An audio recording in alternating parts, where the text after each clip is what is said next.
Hey y'all, Fable Scholar here.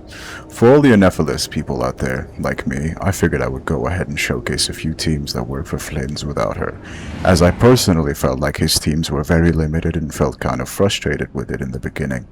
I quickly came to notice that it's really not as bad as it looks. I have a few teams up and ready, let's take a look at them all and hopefully I can help you a little bit.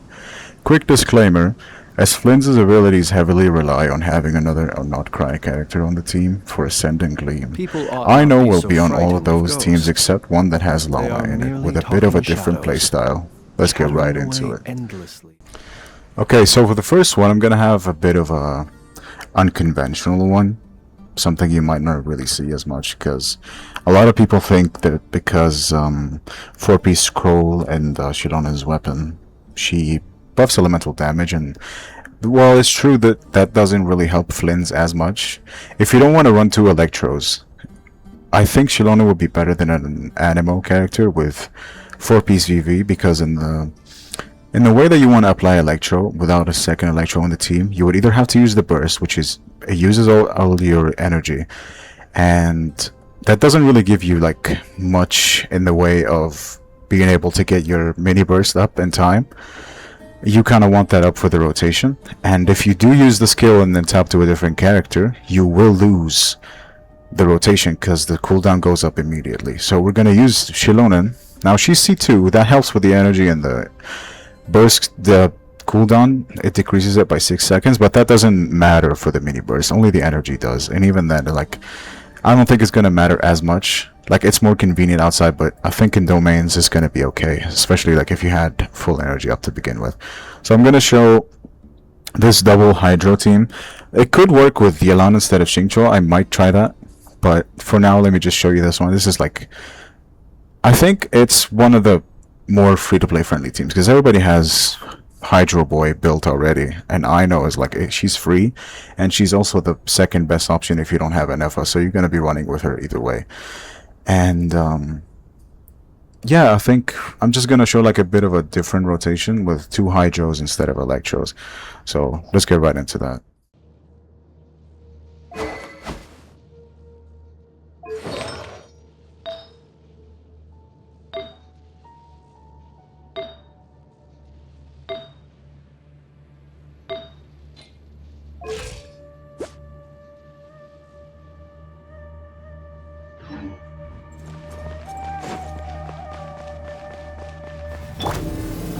Rain Cutter!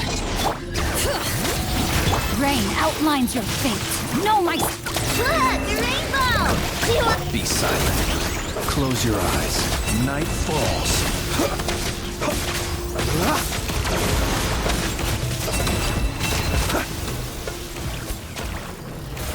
Okay, for the second team, which is the one I heavily recommend you run, because it's very cheap and it has a lot of good characters probably already built, and even if you don't have them built, if you do build them, they're still very usable on other teams as well, not just for Flint, so it's a really good investment. Again, we have Aino, Ascend and Gleam, C6, very good constellations, it helps Flins a lot, and you do need Ascend and Gleam on the team. Sucrose has 4-piece very decent Venerer for the Electro Shred, and Cookie is there. Okay, so since this is like a transformative reaction, Cookie does help with her own damage, something like a little bit, somewhat. But the best part about this is she can heal if you need it, and she can apply Electro for VV so you don't mess up the rotation by playing Electro with Flins in the beginning instead. And that way you can get the most out of it. So let me show you how that works. It's pretty cheap, pretty good, and probably the team I do recommend you run, or probably is going to be the easiest one you can run anyways. Stand with me! Swirl, Mark 2! King Dun, Water Bomb! Observe.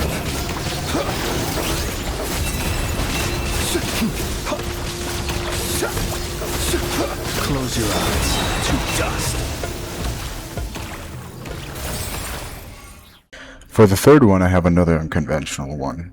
We have Bennett on the team, which is something you might not see as much, because you might think, well, it would be good to get more EM from Sucrose, which is true, or you might think like it mess up like ad overloads. Also could be true, but I don't think so. I don't think he applies like nearly enough pyro to get in the way. So put those thoughts away. I don't think he's gonna get interrupt that much, and his attack buff is gonna give you much more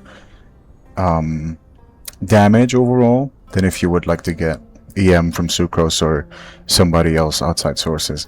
But I think the thing is with this, it only works if you run Shilonet, because you cannot swirl Electro with Sucrose, and I think it just overall is not really ideal. If you have Sucrose on the team, you want to like be able to swirl that. So I think if you're using Sucrose, do not use this team. But if you do want to, you can, but you would miss out on the Viridescent Venerer. It still does like a good damage because Bennett's buff is really strong. But I do recommend you run this one if you have Shilonen, otherwise just run the other one.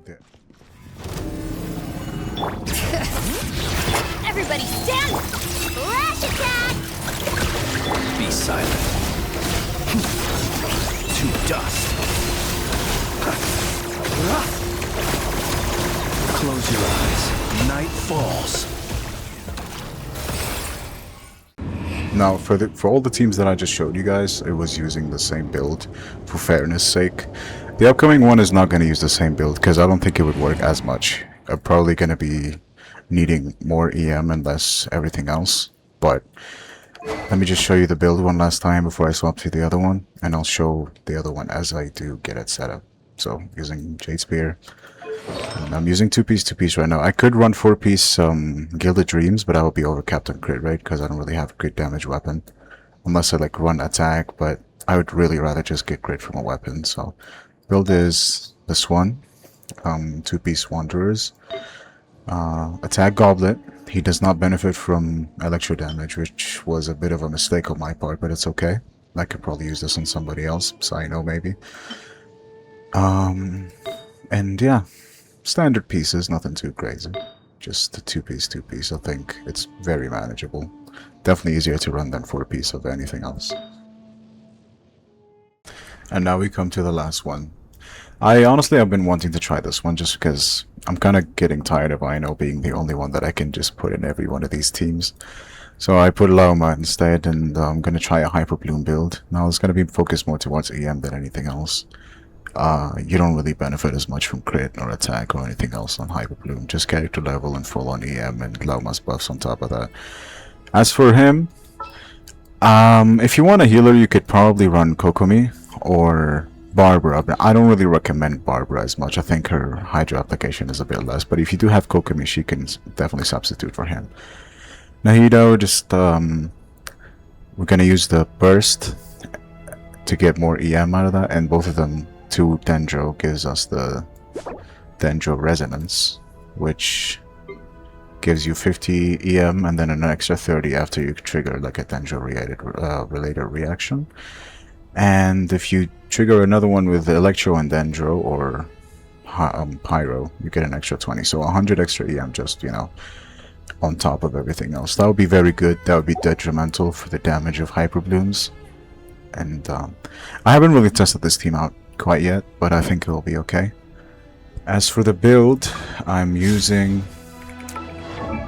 I changed it up a little bit to get like 1000 EM to get the most out of it as I can. Now for the weapon, I'm going to be using Ballad of Fjords because I have it R5 and that gives me 240. You can run Dragonbane. Like, I don't think, if you don't have it, R5, which I don't expect you to, it's a battle pass weapon. Only reason I have this is because of bad financial decisions, but you can run Dragonbane, it's only 19 less, but I figured I have it, so I might as well. And for the artifacts, I'm using a 4-piece Gilded, because extra 50 for each one, that's not the same element as Flins, which all of them are not. So that's an extra 150 just like by existing and having them on the team. And the artifacts, I changed them just a little bit. EM Circlet, Goblet, Sands. Honestly, this one has too much crit, but yeah, I'm just using it for the main stat. I don't really mind. I don't care about this. I think it'd probably be better if I have a bit more ER, just like a mini burst if needed. Just to add more Hyper Blooms and maybe just more damage overall.